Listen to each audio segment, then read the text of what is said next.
Teror Ninja Banyuwangi, Indonesia. Pada tahun 1998,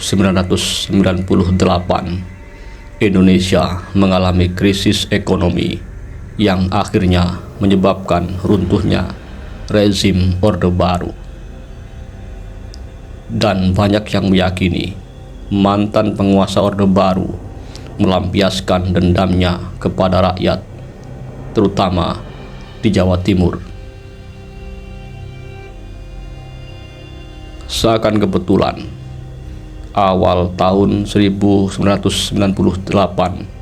warga Banyuwangi, Jawa Timur digemparkan dengan matinya banyak ternak warga.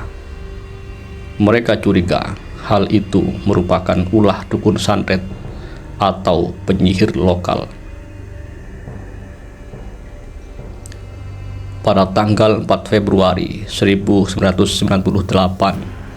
seorang warga bernama Sumanto Adi dituduh sebagai dukun santet dan dihabisi oleh massa. Ini merupakan isu sensitif yang dimanfaatkan entah siapa untuk memulai teror di Banyuwangi, Jawa Timur.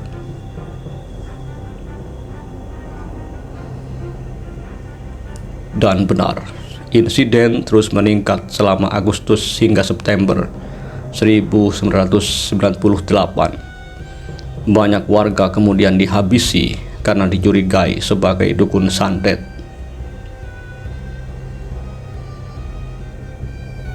Ketika intensitas teror makin meningkat, warga dibuat shock dengan kemunculan beberapa lelaki asing yang sering keluar masuk desa pada siang hari. Saksi mata mengatakan para lelaki asing itu mayoritas bertubuh kekar, rambutnya cepak khas militer, dan gerakannya lincah.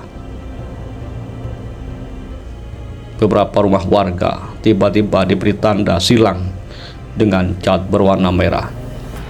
Dan pada malam harinya, warga melihat sosok berpakaian serba hitam. Teror dimulai dan korban berjatuhan.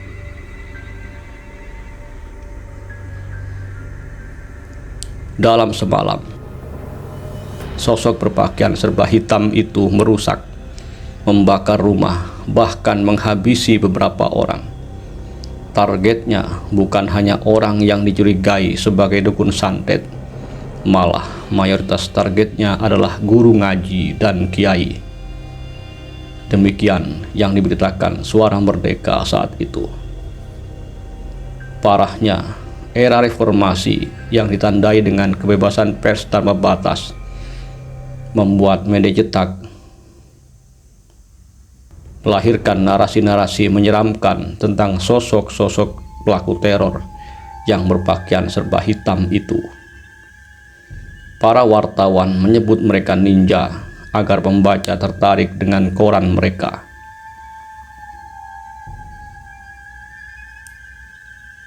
Cerita dari mulut ke mulut, bahkan lebih parah. Orang menyebut para ninja itu bisa menghilang, bisa berubah menjadi binatang, bahkan benda mati. Kepanikan akibat propaganda koran-koran amatir dan cerita di warung kopi akhirnya merebak ke seluruh pulau Jawa. Kediaman para kiai dan tokoh agama dijaga ketat oleh masyarakat dan para santri. Setiap malam mereka berjaga dan berpatroli dengan berbagai jenis senjata tajam. Para ahli bela diri, para ahli kesaktian, dan dukun putih mengerahkan segenap kemampuan untuk melindungi para kiai. Celakanya, masyarakat serba paranoid dan serba curiga. Saat itu, orang asing yang memasuki suatu desa dengan gelagat sedikit mencurigakan bisa kehilangan nyawa. Bahkan sangat banyak orang gila yang dihabisi warga karena dicurigai sebagai ninja yang sedang menyamar. Masyarakat yang panik sudah tidak bisa berpikir jernih.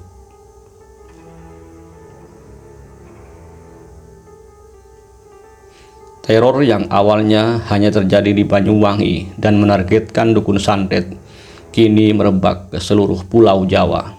Dan targetnya kini kiai, pemimpin umat Islam, dan tokoh masyarakat. Demikian yang diberitakan oleh Suara Merdeka saat itu.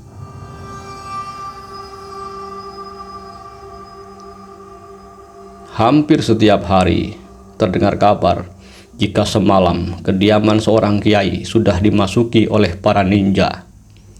Ada yang mengatakan jika semalam para santri telah mengepung ninja namun lolos. Ada yang bercerita seorang kiai telah menangkap seorang ninja, dan banyak sekali orang gila yang ditangkap bahkan dihabisi karena dicurigai sebagai ninja.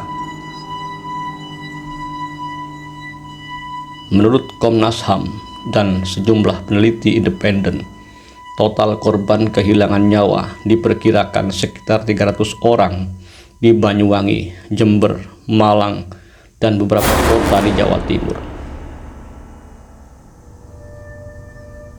Penelusuran akademik dan laporan sejarah memang menemukan opini yang mengaitkan kekerasan ini dengan dinamika politik nasional pada tahun itu.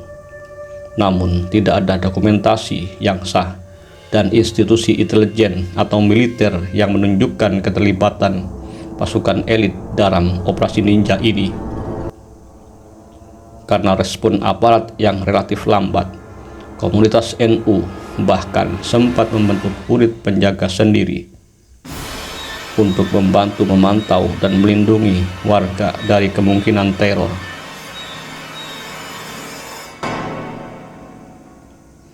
Di kalangan umat Islam tradisionalis yang menjadi target teror, muncul istilah Operasi Naga Hijau atau Operasi Naga Merah, karena kekerasan itu ternyata menargetkan basis santri dan Nahdlatul Ulama di wilayah Tapal Kuda, Jawa Timur. Banyak warga mengaku melihat ninja yang muncul dan hilang secara tiba-tiba. Bisa jadi ini merupakan efek dari ketakutan, cerita lisan, dan narasi media saat itu. Teror ninja adalah gabungan antara kekerasan nyata dan fenomena sosial budaya di masa krisis ekonomi. Ketakutan, desas-desus, dan informasi yang kurang valid menimbulkan tragedi sosial besar. Menurutmu bagaimana? Apakah pelaku teror itu benar-benar ninja, pelaku kanuragan ilmu hitam, militer, atau intelijen asing?